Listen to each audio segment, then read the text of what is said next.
dia faly miarabantsika tsara ry avindray a amin'izao tapamaraina ny alahady izao tsy vokisana resaka fotsiny ny olona fa indro kosa hoe anomanan'Andriamanitra ny sakafo ka le sakafo zay dia mifankalazana ny eukaristia ka zay se eukaristia zay a dia hoe ny zanany ray no atolony ho sakafotsika eo dia ao anatin'izay misy endrika hoe fanolorana eo dia eo kosa nefa misy le endrika firahana manolotra ninona dia hoe le fiainatsika manahoana dia ny fiainatsika andavanandro atambatra ny fanolorana nataon'i Jesosy ho an'ny tenana mba miaraka amin'ny eukaristia dia hitantsika hoe zavatra anankiroa no miseho famantarana anankiroa no miseho eto dia mofo sy ny divay zay hoentina atolotra reo zany de hoe atolotra io inona moa mofo a dia hitantsika mazava tsara fa vita amin'ny koba ny koba avy amin'ny vary ny vary a raha ho atsika malagasy a dia fototraina tony tsijery fanao tamin'izany fotoana zany fototraina zavatsoa fahavaliny mosary vola sy arenako motsy zany ve ny vary noho zany ho atsika zany dia mivary dia tena aina hoy a satria raha tsisy mivary mosarena isika raha tsisy mivary naona isika ary zay hoe manao zay a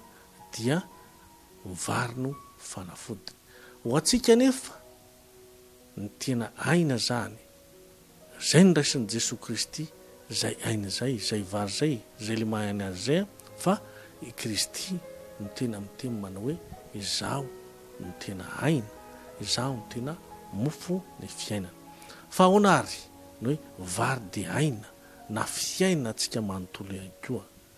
fiaina atsika andavanandro ny vary jereo tsara fa isika rehetra dia samy mandray anjara amin'ny fanatotosana n'io vary io a ho tonga mofo io tsy hoe mitrobona ho azy tsororoka ho azy avy any an-danitra fa vokatry ny asatsika maray tsy hariva mihitsy aseho amin'ny alalan'ny fiasanany tany aloha dia raha tany indray ny resahana momba ny vary famolem-bary dia fanomanana ny tanketsa aloha zany hoe famafazana n'leo masomboly ho atao ketsa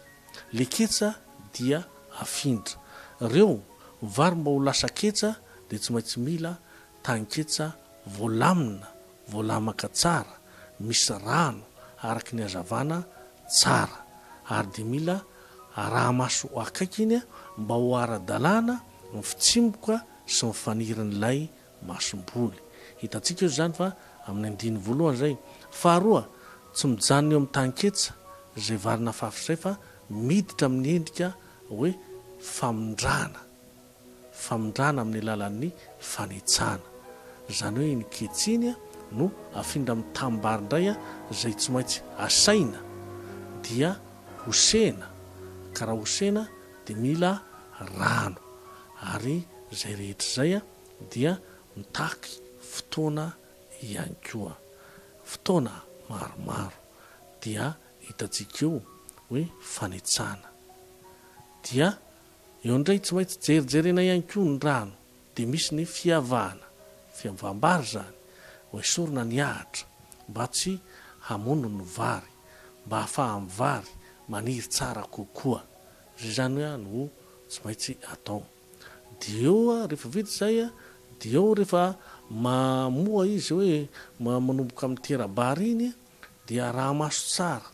miondrikiny moa vary a raha maso tsara ambenana ny fody satria raha vao misy vary vokatra dia mifody a efa mananontany ihany koa dia tsy maintsy misy fiambenana vita zay eo ny fijijahana eo ny fitomana azy makany ampamolona ary fikapohana dia zay fikapohana zay a dia fanahazana azy ho maina mba ho tahirizina indray. Ka amin'ilay fitahirizina azy zay misy hoe ny sasany apetraka hoe ty atao masom-boly manaraka, ty mba misy ambiny atao amidy ividianana zay konkonina olaina, ty kosany apetraka hohanina. Ka raha apetraka hohanina izy misy moa zany de hoe totona amlaona fotsiny. De raha ohatra hoe misy kosa ny sasany hoe hoentina anaovana fitadiavana dia totoina, de aveo rehefa fotsy iny atao koba. Rehefa atao koba iny dia lasa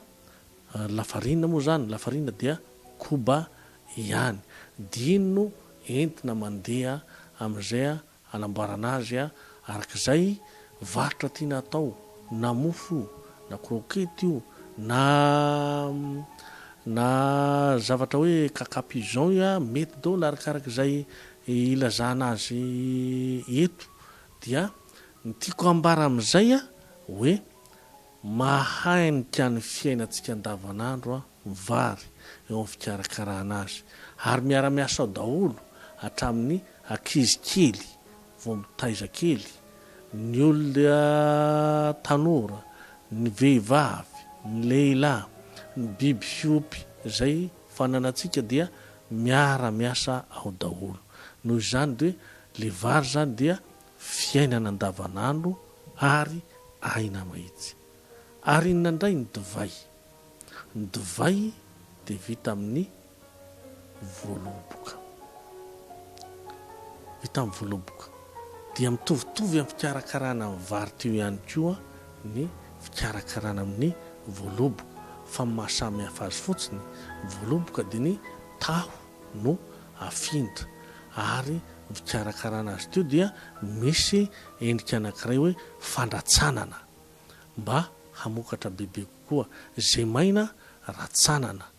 dia indray ny solofindray no indro mamorona ny saloy amin'ny manaraka. Zay zany le endrika voaloboka. Tamboloboka dia maneho karazana famantarana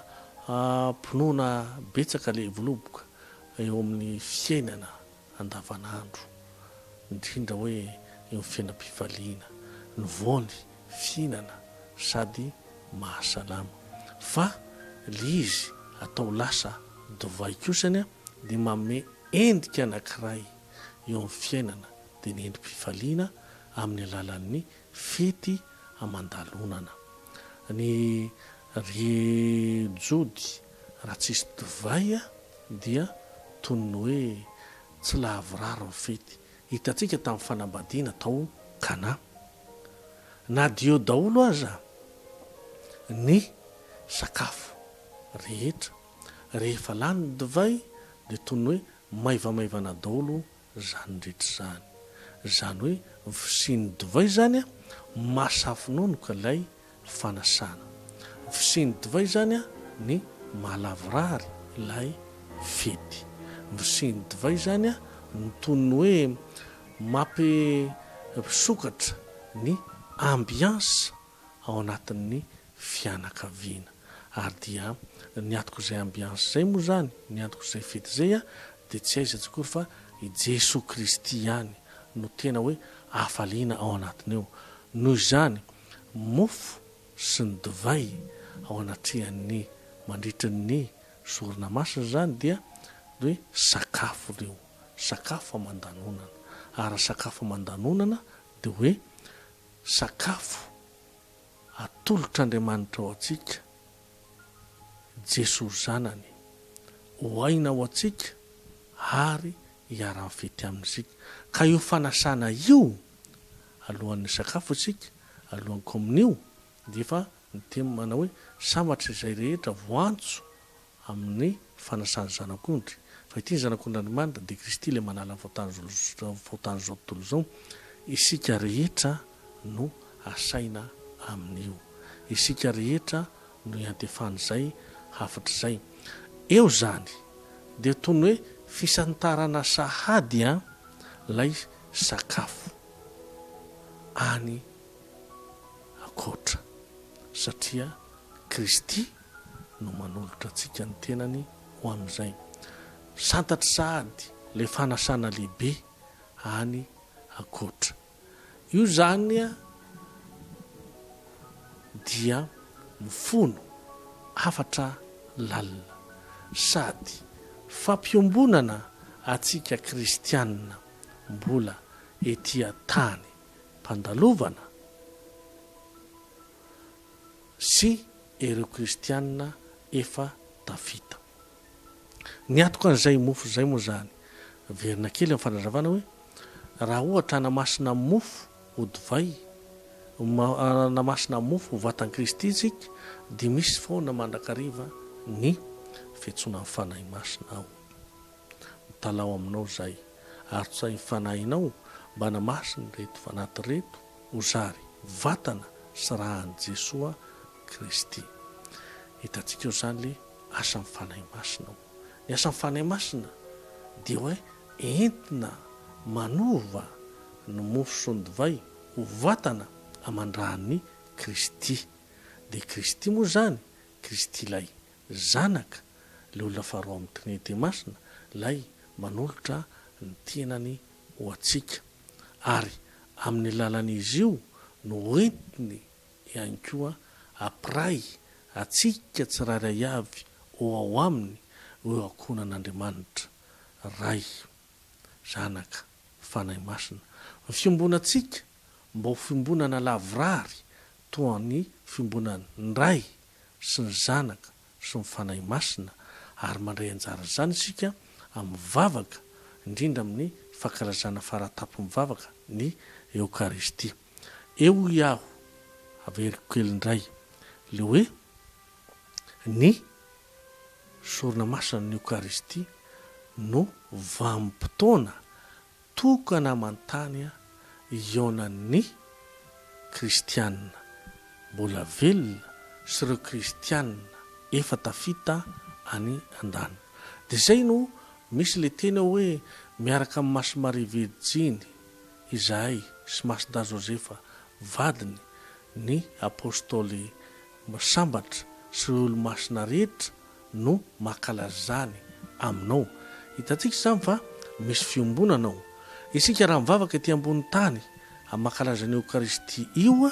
dia tsarovy tsara fa tsy ny vatantenantsika irery eto ambony tany fa miara-mivavaka amintsika ihany koa ireo olo-masina any an-danitra, miara-mivavaka amintsika ihany koa ireo zokontsika ray aman-drenitsika na zanontsika efa ny eloha lalana atsika any akoatrany. I Kristy ny mampiombona atsika amin'izay fotoana izay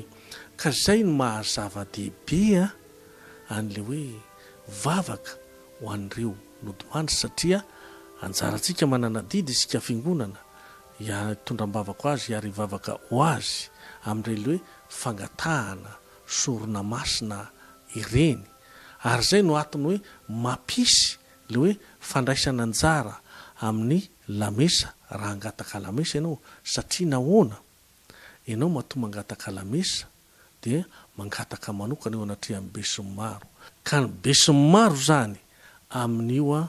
no mitondram-bavaka anao, mitondram-bavaka